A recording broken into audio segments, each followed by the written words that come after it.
people were deconstructing religion, and as the Enlightenment was deconstructing religion, that we were losing a lot more than we realized. And the vacuum that's going to be left behind in the death of God may be worse than what God was. And of course, I can talk about all the evils of God and religion till the cows come home, but it may be that what shows up in the vacuum of God may be worse. And what we saw in the 20th century seemed to play that out, is that when we don't have some kind of system that gives us tools for meaning and suffering and death and the afterlife and all these things, um, we will start to cling to political religions. And political religions are often worse than theological religions, because at least with theological religions, like, you'll bump into a story about Jesus that challenges you.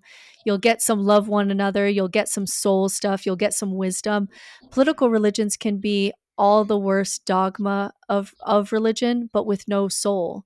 You're never wrong if you're in a political religion. The other side is always evil, right?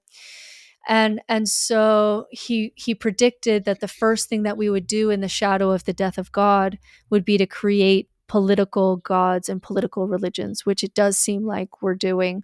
We're in this place now where now 16-year-olds are having deep, like, real philosophical thoughts around nihilism and what is the point. But the gap between, like, a 16-year-old and all the suffering that they see in the world because they got less of a nest period that everybody else did because we grew up without the internet.